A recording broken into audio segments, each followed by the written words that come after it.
Yeah, I think it may be the office. The Wi-Fi in the office is not doing so hot right now, but we're going to persevere and get what we can. All right, so let's see. Is everything else closed here? Oh, I know what that was. Let's do that. That should speed it up some. All right. First team meeting. It was good. It was good. We're going to cover some of that here too. I like that. I really like what Mark's done with these extra team meetings and made them like strict sales skills focused, and then the other one stats focused. Yeah. I think we'll talk about it in the thing, but I think it's good to get people to remind you, like, we're salespeople. We're not order takers. We're not concierge. We are salespeople designed to help people make a good, informed, and educated decision. Yeah. All right, right on. So let's get started.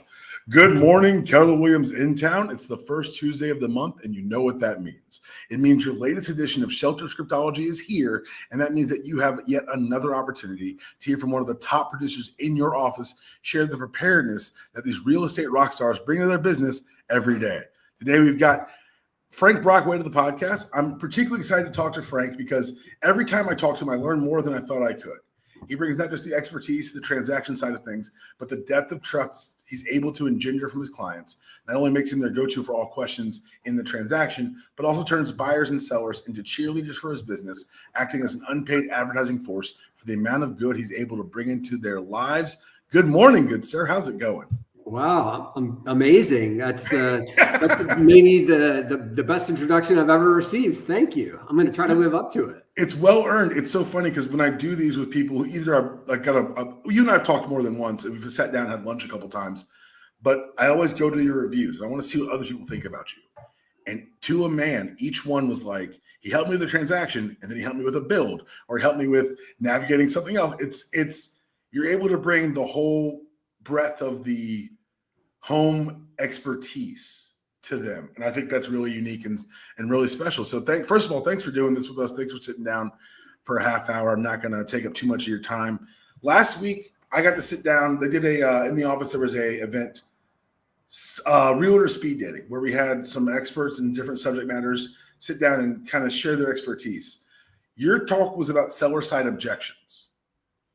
And I felt that it was an incredibly interesting event I got to sit in on. And one thing that I have noticed, particularly through you, is a great way to diffuse emotional conversations is with data. I know your background, but could you tell listeners how your lived experience brought you to that data first perspective? Sure. Yeah. I mean, first of all, I guess I can say that I've just always really loved numbers. So that's on a very basic level. And then I have somewhat of a construction background. And so that sort of has reinforced, the necessity of data to inform your decisions. And then after getting into brokerage, I've just really found that if you have, numbers and can share them with people in a way that they can understand, that takes the subjectivity out of it to a certain extent. You can never remove it, 100%. But, if you have data and then know how to present it, that goes a long way. Right on. Well, one of the things I love about being in this office for the last year is that the willingness of experienced agents to pour into younger agents. We talked about the speed dating last week, the other events that are put on. Is that lack of gatekeeping this and kind of openness something you've always had in your values, or is that something you learned kind of doing the job? I would say both. I've always been a giver, giver's gain. I'm a firm believer in that. And I've always had a willingness to help. So that's one side of it. The other side of it is the company that we are associated with, Keller Williams. And that's why I decided to hang my license with Keller Williams from the very beginning, is because of the training that they provided initially, and then the ongoing training. And a lot of that, as you said, is from experienced agents who are willing to pour back into the younger agents. That's fantastic. That's amazing. And I think that that's really cool because it speaks not just to an individual's decision to do this.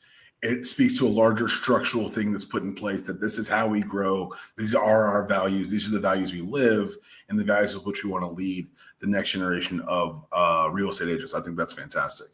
So One of the cool things about last week's event was I work with mostly buyers. I mean, I'm a lender, and you work with sellers a lot now, and people see that as a huge line of demarcation. And the more I got to listen in last week, the more I see the overlap. Today's sales meeting with Mark focused on overcoming objections using the feel, felt, found method at the very beginning. What is the biggest similarity you've seen between these two seemingly very different groups in the current marketplace? Between buyers and sellers? Yes, sir. I would say one similarity is their ability to listen to national news and have that inform their decisions. So sometimes it's good. A lot of times it's not so good because, as we all know, real estate is a very local commodity, Right. and the market here in Atlanta and even in town Atlanta is different than it is in, rural areas of Georgia and certainly other parts of the country. So maybe that's a flip answer to your question, but how they get their information is somewhat similar. I mean, I will say that it's a much different transaction, and it's a much different process, the selling process versus the buying process. What would be another similarity? One I've seen, and just I was in New York this past weekend visiting old friends, and I had a buddy's 40th, and because I know I work in real estate, I got peppered with real estate questions. And a lot of them, I'm like, I don't work in your market. I could never possibly answer that. But I think that the level of expectation on both sides is pretty strong right now. The distance their dollar will travel is kind of something that I think either through media or through word of mouth or just hearing stories from pandemic era, it's there's a level of not entitlement, but of there's a misappropriation and misunderstanding of what the market actually means and what your dollar means in that market. I think that's been one of those grounding conversations I've been having a lot in the very beginning of these processes that kind of bring people back home and say, let's make sure that our path forward is one that's not just smart and achievable, but also feasible as well. It's a good point. I would say, buyers to me are a little more tuned in, so to speak, or up to date on what is actually going on in the market. Sellers, they make a decision to sell, and usually maybe it's a month or two process between making the decision and then they're in the market. Buyers, that process is more like a year or more, and so they've probably done more research and that sort of thing. And I think preparing buyers to deal with sellers that may not be as current in the market as they are is something that's wise to do on the front end, because it is a reality. Right on. So before I get into some of the more particular questions, I wanted to ask we talked about your data background, kind of how you brought the love of numbers to the game. How did you, I don't know if anyone knows, no one falls out of bed and becomes a great real estate agent. Like, I know everyone, you see Frank, you see the successes. It wasn't overnight. How did you come to the point where you were like, okay, let me use a structure of my conversations in concert with this data to better serve my clients? Because I know for me, as I look back at my career, I watched myself get sharper and better as I got more used to having the conversations. And then I was able to better utilize data to support my assertions and to kind of help navigate the client experience. Was there a moment for you where it was like, I need to stop chasing the numbers and start focusing on how I'm communicating them to people? Yeah, I don't know if I can recall a moment. It's sort of evolved over time, as you said. I think one period of time that was a bit of a change for me is when I became aware of personality assessments. And this is going back, 10 or 15 years. The DISC assessment is something that we started using at Keller Williams years ago. And that just sort of introduced me to the concept that different people have different personality types. And if you actually study and learn how to best communicate given their various personality type, you're going to have more success, especially if you're talking about data, right? I mean, someone that's a high C, is more data driven like me, is going to process that differently versus someone who's high I, very social personality. And so understanding those personality types is key getting your message across. That's fantastic. I think that one of the things you mentioned earlier was giver's gain, and I smiled because you and I are both. I'm a BNI alumni. You're a current BNI member, and it's one of those groups that not only teaches you that, again, it reminds you that one, there's lots of different ways to sell, but two, it allows you to see other people's methods of selling. And one of the things I always tell people about is that the big catalyst for human growth and advancement was the development of cities, because now your butcher's next to your tailor and you guys are cross-pollinating on deals on how to solve problems. How has BNI, and again, this is not a BNI advertisement, but how has BNI kind of added different wrinkles to your game? Because again, you're hearing these people give their pitches in short bursts every week. You're getting longer in-depth looks sometimes. How has that kind of accelerated your understanding through all your experience and through your knowledge of disc profiles and things of that nature? How has that accelerated your understanding in your sales style? I think it's, as you said, listening to people in just different industries each week present their style, so to speak, and you're always subconsciously sort of comparing it to your own. Yeah. There's that awareness part of it, and then organizationally, you're understanding how they're structuring their presentations and things like that. But then, like in terms of like skill set, or I like to call BNI a toolbox, right? Yeah.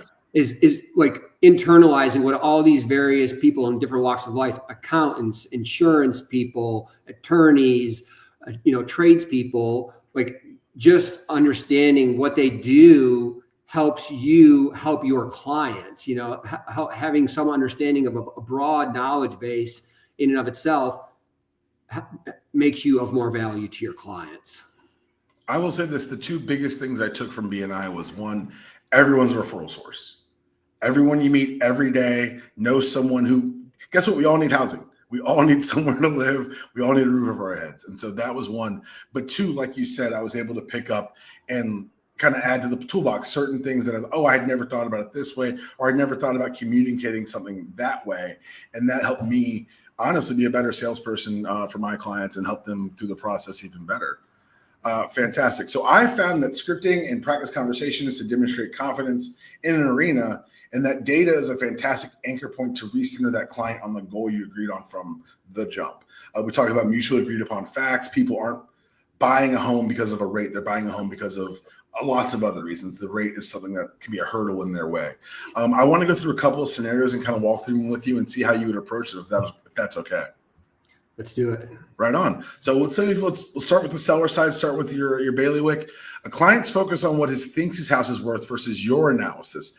How do you bring them back to the ground carefully while respecting their experience, but also using data to back that up? That's a tough one, right? I mean, it's a very emotional conversation, a person's house, especially when it's a primary residence, which it usually is. It is tricky. Ultimately, I hope that they are inviting me into their home and consulting with them because they have, established that I am an industry expert. I'm an experienced agent. I've had a track record of success, and not trying to step on their toes, just trying to convey to them that, because of this track record of success and my experience level, and the data that I'm presenting, that I hope that they understand that while I appreciate and I respect, maybe what their perspective is, they don't sell homes every day. I sell homes every day, and hopefully they can understand that there's a method behind it, and ultimately there is a conversation that has to be had. There has to be an agreement about the price, and if we can't come to an agreement, what I tell people is, I would rather turn you down today than let you down tomorrow. And so if we're just too far apart in that value opinion, I respect that. I totally respect that. But I let them know that, it has to be a win-win. The relationship has to be a win-win. And I wouldn't want them to get into the relationship if they didn't feel that way. And I can't get into business if I don't feel that way. And so if we can't come to an agreement, I say, I appreciate the opportunity and wish you the best. And if it doesn't work out for you, I'm always going to be here. So, keep my number. That's really powerful because you're doing something that we're all taught in sales, to detach yourself from the outcome. Right. And that's a level, and people hear that and it sounds kind of scary, but for me, it's a level of freedom. It's a knowledge that I'm here to work in your best interests. I'm here to help you achieve the goal that you want. And if I'm not the right person for that, and I love what you said at the beginning, like you're coming in as the expert. Like you didn't call me because you hoped I could get it done. You call me because there's already some sort of established level of trust. And so I think that once you have that confidence, and as you should have that confidence, everyone, when someone's asking you for advice, if someone asks me, I wish rates were lower, that's not an attack on me. That's a question. That's an opportunity for me to display my competence, to display my experience, to help them navigate this tricky thing that's hopped up for them. It's not a no, it's a help me understand why. And I think that our natural inclination as humans is to get defensive when questioned. And I think a lot of that swallowing of the ego, having that brief moment of relax, focus, and have a conversation with someone who what they're trying to get to, and you've got to help them get down that path. So I think that's a fantastic way to look at it. Yeah, I think younger, inexperienced agents, especially, there's a fear of rejection there, right? And the fear of rejection might prohibit you from just sort of putting that line in the sand, if you will, and saying, I would love to have your business, but there has to be at a price that we can agree on, and if not, then I'm going to have to politely decline. And that is that's a liberating statement. It's a nerve-wracking statement. And ultimately what happens generally, if you have to use that, is people are like, oh, okay. You're serious. And you are in my house because I thought you could probably get it done. Okay. So let's roll with your number. Right. And I think that's the sneaky part about this, is that most people, when they're looking to buy something, they don't want to be told what to do, but they do want advice. Yes. And so if you can, like you said, give that advice, and sometimes a fast no is the best no. So if you're wishy-washy and you're moving back and forth and not really clear on how you want to move forward, that's going to be reflected in them. If someone asks me about rate and I freak out, why would you ever trust me again? If I start falling over my words, why would you believe in me as an authority? And so a lot of it is the portrayal of confidence and making sure that even before they know, that you are the authority in what you're talking about. This goes into my second kind of scenario here. We talked about this earlier. You mentioned it. Client listening to outside voices in the process and helping keep them centered on the journey. How do you keep those outside voices on? Whether it's on the buyer or seller side, like you said, the news has an opinion of what we do, and they like to share it because it gets people to watch. So how do you keep people from kind of inoculated? And again, the outside voices may not be a television producer. It may be an uncle. It may be a dad. It may be someone, it's generally a man. It may be someone who's a little bit on the outside of the transaction, who has all the opinions about the transaction. Yeah. Again, that's a tricky one. To a certain extent, you can't stop that from happening, right? I mean, you can't say, no, I'm sorry, you can't listen to your parents if you want to work with me. Like that's not the answer, right? I mean, so one thing that I've done is I've asked if there is a person in particular or a set of people in particular, like I say, listen, I want to be open and transparent. If there's someone that, is really important to your decision-making process, I'll invite them to we'll get on a meeting together and try to help them understand what my perspective is, how I arrived at my value opinion. And I found that to be pretty effective versus, causing your client to be in the middle of a game of operators, so to speak. So I just kind of like try to cut that out and get to the root cause. I love that. There's the old saying, sunlight's the best disinfectant. And so if I can just let's get all the questions in one place from the person they're coming from and then deal with them one time and move forward. I love that. Yes. All right. Last question I'm going to ask you is a little self-serving because I am a lender. What do you do when your client comes to you and says, I'm in love with X big box lender here? It's someone you've maybe had not the best experiences with in the past, but they seem to be pretty dead set on that. Or how aggressive are you in saying, hey, let's at least, have these other options on our table so we can find the best solution for you? Yes, this is a very frequent situation with buyers, especially, maybe first-time home buyers or younger buyers. I just tell them, among other things, it could put you at a strategic disadvantage, right? From coming from a heavy listing background, I can tell you that the lender you are associated with matters when you're submitting an offer. And most experienced agents, for a reason, prefer to have shelter mortgage on that pre-qual letter versus the big box lenders of the world. Right. I'm not going to name any names because of their track record of success. Shelter mortgage. I mean, the thing that I tell my buyers that is one of the most important parts of it for me is that y'all have an independent appraisal panel that is local, right? And that's very, very important. Instead of oftentimes the big box retailer or the big box lenders will hire the cheapest appraiser that they can find coming from an hour or more outside of the area. And they're not experts in the area that that the home is in. And so that can put you at a strategic disadvantage. Also, the big box lenders are, they're fragmented. I mean, maybe you've got underwriting in Florida and admin in Charlotte, and they're just split up, and they're not in as good a communication and as direct communication between the departments as shelter mortgage would be. That's fantastic.